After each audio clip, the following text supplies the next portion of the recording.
I can picture H. Brown Cannon, my grandfather, getting off a train in Denver, nothing in his pocket, and managing to build what would become an important business here in Denver that influenced hundreds, thousands of people, and then would grow into a national business. It really is the American dream. H. Brown Cannon was born in Michigan in 1866 and moved to Denver when he was 22. When he came here, of course, he had to get a job, and that was delivering milk. He was the original entrepreneur, started the Windsor Farm Dairy. In 1918, H. Brown built a milk processing plant at 1855 Blake Street, which he eventually sold to Medigold Dairy. Meadow, meadow, meadow, meadow. Smooth breeze, meadow gold. He kept everyone hired during the Depression, would bring them boxes of food and clothing. He loved his employees and they loved him. H. Brown Cannon was a very close friend of the Stapleton family and of Mayor Spear. And because of these associations, he was able to get contracts with the city, delivering milk to the public schools, and various other contracts that were very lucrative at the time. In fact, that's how Stapleton Field got involved, because Brown Cannon was involved with the business out there. His life was all work until he met Margaret Reynolds.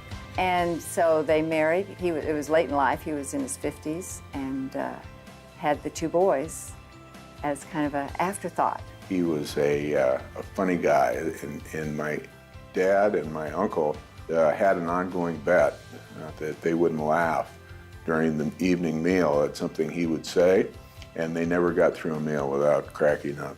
Brown W. Cannon was born in 1916 in Denver, followed by his brother George R. Cannon in 1917. The family lived in Park Hill, and both boys graduated from East High School and Stanford University. That was pretty much a theme of their lives. Everything they did as a team. They played golf together as a team and were outstanding scratch golfers. Anytime they got into a business deal, they were 50-50. Later, Brown continued his education, getting an MBA from Harvard.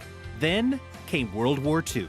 My father and my uncle enlisted in the Navy. Late into the war, George's ship was struck by a kamikaze plane. More than 150 men were killed.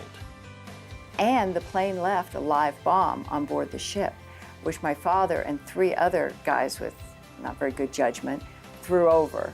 George received a Purple Heart for his heroic actions. The two brothers returned to Denver. Brown continued in the dairy business, managing Medigold Dairy, which became part of Beatrice Foods. Which at that time was one of the biggest conglomerates around. They had Airstream Trailer, they bought Samsonite here in town, several other companies. But he was an absolute genius in business. He loved his ranches, loved his farming. The National Western Stock Show started a fed beef contest, and we won it for 3 years in a row. And that was one of the great accomplishments that Dad had. George became a major force in the trucking industry and expanded into many other areas. There was Sierra Pacific Airlines. He was an owner of Steamboat Ski Corporation. He had lots of heavy equipment leasing companies. George was larger than life, and he was a negotiator and card player extraordinaire. He'd walk around town, people would yell, "Hi, George," and he'd go, "Hi, mate." And his trust in people was astounding. George made a $1 million loan to a friend on just a handshake. "Mate, if a man intends to repay you, he will. And if he doesn't, a piece of paper won't matter." They managed in 2 generations to really expand their influence on a global scale. But really it all started with the dairy farm here in Denver. And everything just grew from that belief that anything is possible